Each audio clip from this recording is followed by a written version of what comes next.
Selamat datang di tutorial web dasar bersama dengan saya, Sulaiman Santoso. Dan hari ini kita akan mempelajari bagaimana cara menggunakan function di dalam JavaScript dan juga di video berikutnya kita akan pelajari DOM manipulation. Oke, mari kita mulai aja. Ketika kita membuat sebuah code di dalam JavaScript, seringkali kita menemukan bahwa code kita ini lama-lama jadi panjang. Dan semakin panjang code, semakin susah juga buat kita untuk membacanya dan semakin susah buat kita memperbaikinya kalau misalnya terjadi kesalahan gitu ya. Jadi kalau misalnya kita lihat di sini, saya punya sebuah code ya. Di sini ada 3 buah line of code yang masing-masing menuliskan biodata, name, dan sebuah HR. Jadi kalau kita lihat hasilnya seperti ini. Oke. Misalkan kita pengen supaya line of code ini berulang di bagian web lain. Misalkan kemudian nanti kita punya sebuah div lagi. Misalkan kemudian di dalam div ini kita pengen punya script yang sama. Maka kan biasanya kita akan copy seperti ini ya. Misalkan seperti itu. Jadi kita punya sebuah div yang lain yang punya coding yang sama, maka kita copy codingannya ke tempat yang berbeda. Tapi alangkah sangat baiknya kalau misalkan kita bisa singkat beberapa code ini, 3 buah code ini menjadi 1 buah line. Ya nggak sih, kalau misalnya kita bisa membuat si 3 line ini, 3 baris code ini, jadi misalkan 1 buah tulisan, misalkan jadi 1 buah kalimat perintah gitu ya. Misalkan tulis biodata gitu. Bukankah jadinya sangat-sangat mudah sekali bagi kita? Kalau misalkan kita bisa meningkat seperti ini, satu, kita bisa buat code kita jadi lebih mudah buat dibaca. Kedua, code kita jadi mudah buat diubah atau diganti. Dan juga kalau misalnya kita pengen mengulang code yang sama, jadi sangat mudah kan. Misalkan kita pengen tulis biodatanya berkali-kali, ya udah tulis aja berkali-kali. Kalau nanti ada coding apa lagi begitu di sini, kemudian kita pengen tulis biodata lagi, kita bisa coding lagi sih. Nah, sebenarnya yang kita buat di sini, yang tadi saya sebut sebagai sebuah tindakan menyingkat beberapa line of code jadi 1 buah line, itu kita sebut sebagai namanya function. Oke. Nah, kita akan buat sebuah function di sini di dalam script saya. Saya akan tulis si function di dalam script ini. Cara membuat sebuah function di dalam JavaScript adalah kita tulis keyword function. Keyword function, lalu nama fungsinya. Di sini nama fungsinya akan saya buat sebagai tulis biodata. Oke. Dan kurung buka, kurung tutup seperti ini. Nah, ini adalah sebuah template atau ya cara penulisan dari sebuah function ya seperti ini. Gitu ya. Jadi tulisan function itu adalah sebuah keyword yang harus ada. Nama function itu bebas kita tentukannya ya. Biasakan untuk membuat nama function ini menggambarkan isi functionnya.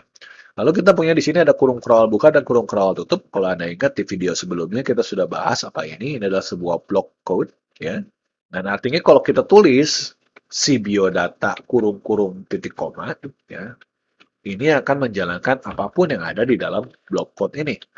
Jadi kalau misalkan kita pindahkan nih si dokumen write-nya sekarang ini ke dalam block code ini, ya, dalam block code ini, oke, maka sekarang saya bisa panggil di dalam script ini misalkan ya. Saya akan panggil tulis biodata seperti itu. Biodata kurung-kurung titik koma dan kita sudah bisa memanggil fungsinya. Kita bisa lihat ya hasilnya ya. Hasilnya kita punya biodata seperti ini. Kalau kita tulis lagi 2 kali, misalkan, kita punya 2 biodata. Nah, ini adalah cara paling mudah untuk membuat sebuah function. Nah, apa aja sih yang bisa kita masukin di dalam si block code ini? Ya, di dalam block sebuah function, apa aja sih yang bisa kita masukin? Well, basically, semua code yang udah kita pelajari di video-video sebelumnya, boleh kita masukin ke dalam sebuah function. Kita bisa masukin branching ke dalam function, kita juga bisa masukin loop ke dalam function, document write juga bisa, seperti yang kita sudah punya saat ini, dan juga bisa console log, begitu ya. Jadi kalau misalkan di sini saya mau ganti ya, misalkan kita nggak mau ada biodata seperti ini, tapi misalkan kita pengen for, let ino i lebih kecil dari 10 misalkan i plus plus begitu. Kemudian kita dokumen dot write. Ya begitu misalkan ya. Sehingga saya nilai ke titik 2 plus i gitu. Maka bisa kita punya di sini kita langsung tulis nilai sampai 9 terus kemudian nilai sampai 9. Kalau pengen ada enternya kita tambahkan aja misalkan di sini setelah 10 ya setelah 10 kita akan kasih dokumen write. Kita kasih di sini sebuah PR. Jadi seperti ini ya. Jadi kita punya pengulangan pertama, pengulangan kedua. Kita bisa tuliskan seperti itu. Dan di sini juga sebenarnya kita bisa aja kasih dia for, misalkan let i sama dengan 0, atau let j sama dengan 0, j lebih kecil daripada j lebih kecil daripada 10, j++, begitu kan. Kita bisa tulis ini, tulis biodata. Nah, kita akan punya 10 seperti ini. Nah, kalau kita lihat codingan kita jadi sangat lebih mudah buat dibaca, dan juga kalau misalkan kita pengen mengubahnya, kita tinggal ubah di dalam sini, dan semua yang nanti yang di bawah sini semua udah berubah, begitu ya. Oke. Nah, kerennya lagi dari sebuah function adalah kita dapat memasukkan nilai ke dalam sebuah function.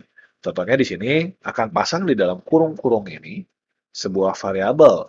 Sebuah variabel yang kita beri nama nilai. Nilai, gitu ya. Di sini kalau kita buat sebuah variabel di dalam kurung-kurungnya si function, ini tidak perlu pakai let, tidak perlu pakai const, tidak perlu pakai var, gitu ya. Nah, variabel yang terletak di sini, di dalam kurung-kurung di dalam sebuah function ini, kita sebutnya sebagai sebuah parameter. Nah, parameter ini adalah sebuah variabel yang menyimpan nilai apapun yang diberikan oleh user.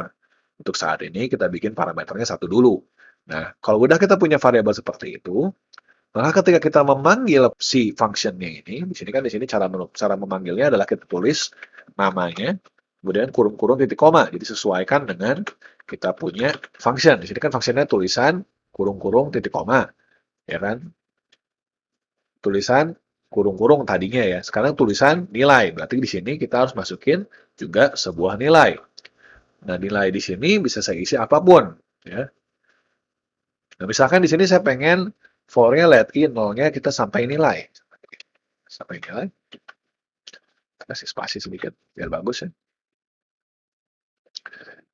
Kan dia nilai ini adalah sebuah variabel ya. Berarti kalau misalkan saya tulis biodata di sini sebagai 5, saya tulis biodata sebagai 5, kita akan lihat dia hanya muncul dari 0, 1, 2, 3, 4. Ya. Karena dia 0 sampai nilai ya. Sini biar kelihatan saya kasih BR aja ya.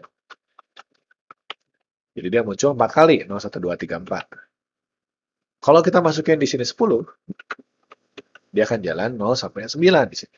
Jadi sebenarnya apa sih yang terjadi di sini gitu ya?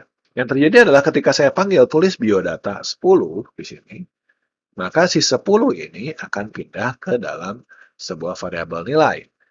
Nah, di sini. Nah, kemudian nilainya karena dia nilai 10, maka let-nya di sini akan sampai 10. Si for-nya di sini akan sampai 10, dan kita akan nulis nilai dari 0 sampai 9. Begitu ya. Itulah caranya kita menggunakan sebuah parameter. Nah, di sini sebenarnya kita bebas menggunakan berapapun jumlah parameter yang kita inginkan. Tapi kalau parameternya nambah, maka ketika kita fungsinya dipanggil, ya fungsinya juga nambah. Misalkan di sini saya punya nilai 2, begitu.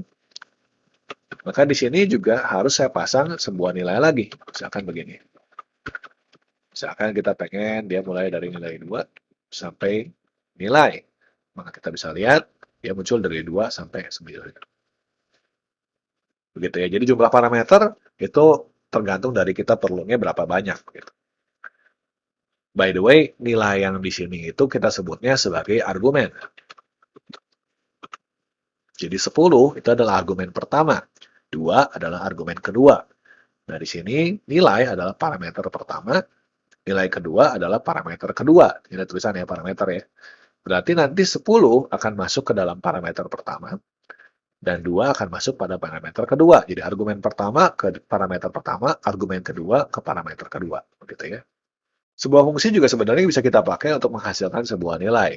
Jadi kalau misalkan kita ingat di dalam pelajaran matematika, kadang-kadang kita kan suka nulis begini ya, X sama dengan misalkan fx, begitu kan ya. Nah sebenarnya ini tuh mirip dengan konsep yang kita punya di dalam pemrograman begitu ya. F ini kan sebuah fungsi kan ya. Jadi kalau F dimasukkan X, gitu kan, sama dengan kita tulis biodata, masukin 10 dan 2 gini, maka menghasilkan sesuatu yang dimasukkan ke dalam X, gitu kan ya. Nah, konsepnya seperti itu. Jadi, fungsi di dalam JavaScript juga bisa menghasilkan sebuah nilai. Nah, kita coba ya. Misalkan di sini ya, saya punya sebuah fungsi baru. Saya bikin sebuah fungsi baru. Nama fungsinya adalah nilai kali 10. Jadi di sini saya sengaja menggunakan sebuah nama fungsinya dalam bahasa Indonesia supaya kita bisa tahu bahwa nama fungsi ini sebenarnya bebas kamu mau bikin apapun gitu ya. Nah, misalkan di sini saya punya sebuah variabel hasil adalah nilai dikali 10. Nah, kalau kita pengen mengembalikan nilai hasil tersebut, kita akan pakai sebuah keyword yang namanya return. Return hasil. Maka sekarang, kalau saya punya misalkan let x adalah sebuah variabel, ya, kemudian x-nya diisi dengan nilai kali 10, kemudian kita kasih argumennya sebagai 10, maka harusnya sekarang kalau kita cek di sini, dokumen write ini, nilai dari x adalah, kita coba lihat, hasilnya adalah 100. Nilai dari x adalah 100. Karena si fungsi nilai kali 10 ini akan menghasilkan nilai 10 lalu dikali dengan 10. Seperti itu. Nah, di sini kalau Anda bingung ya, ingat bahwa JavaScript ini kan jalannya berurutan dari atas ke bawah. Tapi kalau misalkan kita masuk ke dalam sebuah function nih sebenarnya, maka jalan code-nya adalah pindah dulu ke body function-nya, baru dia kembali lagi setelah fungsinya beres. Jadi misalkan di sini ya, misalkan di sini kita punya script yang jalan di line 24 di sini. Ketika kita masuk dan ketemu tulis biodata di sini, kita akan pindah dulu ke line 11. Line 11 dengan nilai sama dengan 10 dan nilai sama dengan 2. Kita akan jalankan for-nya semua sampai ke 14 ini beres, barulah kita balik lagi ke dalam 25. Gitu caranya ya. Jadi kalau misalnya kita masuk ke 26 di sini, ke baris 26, kita punya nilai kali 10, kita akan masuk ke 17 dulu. Ke 17, dengan nilainya adalah 10, 10 kali 10 jadi 100, di sini dibilang return 100, maka si nilai kali 10 yang di sini itu akan digantikan oleh nilai apapun yang di return ini, yaitu 100. Jadi ini akan jadi sama dengan X sama dengan 100. Kalau X sama dengan 100 kita sudah tahu, itu assignment ya. Artinya yang sebelah kanan, 100 itu dimasukkan ke dalam variabel saya sebelah kiri, yaitu si X. Di sini kita kan punya dua buah jenis fungsi ya. Di sini kita punya fungsi yang mengembalikan nilai, ada fungsi yang tidak mengembalikan nilai. Bisa kita sebutnya sebagai prosedur kalau tidak mengembalikan nilai. Nah, kalau tidak mengembalikan nilai tapi kita paksa mengembalikan nilai, misalkan seperti ini ya. Apa yang kita balikin sekarang? Kita coba lihat ya. Dokumen.write nilai dari Y adalah, kita kasih BR di sini. Nah, kita bisa lihat bahwa nilai Y adalah undefined di sini. Kalau kita tidak mengembalikan apapun sebagai function, maka kalau kita masukin ke dalam sebuah variabel, ya hasilnya undefined, karena tidak ada yang dibalikin. Nah, sebelum kita lanjut, saudara-saudari, ya kita mau bahas dulu sebuah hal yang penting, yaitu kita sebut sebagai namanya variable scoping. Variable scoping itu kasarnya adalah daerah kekuasaan dari variabel yang kita buat. Nah, kalau kita buat sebuah variabel, misalkan kita buat variabel di sini, kita punya sebuah variabel, di sini namanya apa ya variabelnya ya, super duper adalah 3 atau 4, ya. Maka si super duper ini, ya, super duper ini akan bisa kita akses dimanapun di dalam dokumen ini, yang di bawah daripada si super duper tentunya ya. Kalau misalkan kita di sini punya super duper, di sini kita pengen tulis kan, nilai dari super duper adalah misalkan di sini super duper, ya. Kita bisa lihat dia ada 4, walaupun dia terpisah skripnya. Ini skrip yang di sini, ini skrip yang di sini. Tapi karena dia berada di luar nih, maka variabelnya ini bisa diakses dimanapun setelah kita bikin let di sini. Jadi semua yang di bawahnya akan tahu, oh ada super duper gitu ya. Tapi kalau misalnya kita lihat sebuah variabel ya di sini, misalkan di dalam sebuah for nih, ada let i di sini, ya kemudian kan kita udah bikin nih let i-nya di sini ya. Kita panggil coba di dalam sini nih, kita ganti jadi i. Ya. Nah, kita bisa lihat si i-nya ini tidak muncul karena dia error nih. Kalau kita cek di dalam si konsolnya, kita akan lihat ada uncode reference error, i itu belum didefinisikan. Loh, kok belum didefinisikan? Kan sudah didefinisikan di sini let i-nya di sini. Kan dia di atas ya, di atas dari ini kan. Tapi kok bisa dibilang tidak didefinisikan? Karena kalau kita punya sebuah kurung terawal begini, blok kan ya, dan kita punya for-nya di sini, si i-nya ini hanya ada di dalam blok ini. Jadi si fungsi i di sini hanya ada untuk blok ini. Begitu juga untuk nilai dan nilai 2 di sini ya. Nilai dan nilai 2 ini hanya ada di dalam blok ini. Jadi blok itu menyatakan satu buah scope gitu kan. Kalau bisa kita buat sebuah variabel di dalam blok, maka variabel tersebut tidak ada di luar blok itu.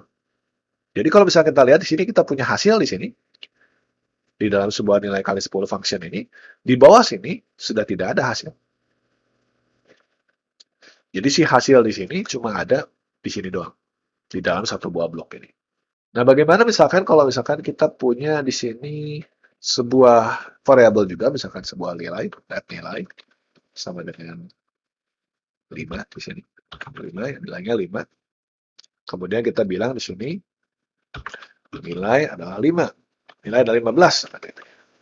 Di sini kan di dalam function, kita juga punya sebuah variabel namanya nilai. Kalau namanya sama gimana ya? Ini ada di scope luar, ini ada di dalam scope sebuah function. Nilai sama dengan 15. Kita ceknya di sini. Misalkan. Di bawah sini kita tulis nilai.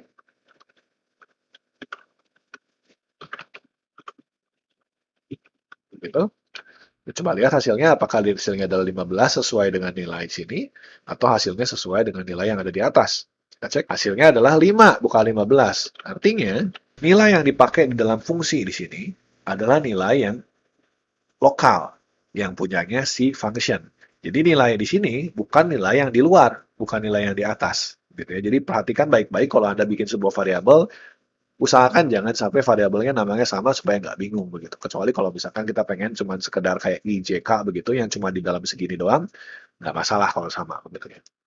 Tapi kalau misalkan kita punya sebuah function yang sebuah variabel yang mungkin tipenya di luar dan berbahaya sekali kalau misalkan namanya sama, nanti kita jadi bingung sendiri begitu. Ya. Oke, itu namanya variabel scoping dan function. Nah, selain dipanggil menggunakan cara seperti ini, misalkan kita panggil seperti langsung tulis biodata dan nilai kali 10 begini, di dalam sebuah script seperti ini, kita juga sebenarnya bisa panggil dia ditempelkan dalam sebuah HTML dokumen loh, atau HTML elemen loh sebenarnya. Misalkan di sini saya buat sebuah button, type button, gitu. Kita punya value click me, misalkan. Perhatikan di sini si buttonnya itu bisa di dalam form, bisa di luar form. Kita akan kasih di sini sebuah atribut namanya onClick. Di dalam onClick ini, saya akan tuliskan, tolong tulis biodata. Biodata 10,5. Jadi di sini saya panggil, di dalam onClick ini saya panggil JavaScript-nya. Jadi ini kan HTML ya. HTML, input type button, value click me. Tapi di sini ketika saya klik, saya akan tulis biodata 10,5. Jadi saya akan panggil fungsi di sini. Oke, kita coba ya. Kita punya sebuah button. Saya tulis dulu konsolnya. Klik. Nah, kita akan lihat dia akan nge-clear dokumennya dan menghasilkan 56789. Nah, jadi kita juga bisa pasang si function JavaScript kita ke dalam HTML elemen supaya HTML kita punya interaktivitas begitu kan ya. Nah, tapi kita akan bahas lebih lanjut tentang hal ini di video berikutnya. Video berikutnya, di mana kita akan membahas namanya DOM element. Oke. Nah, itu adalah dasar bangetnya tentang function di dalam JavaScript. Semoga bermanfaat. Kita akan bertemu lagi di video-video berikutnya. Terima kasih banyak atas perhatiannya.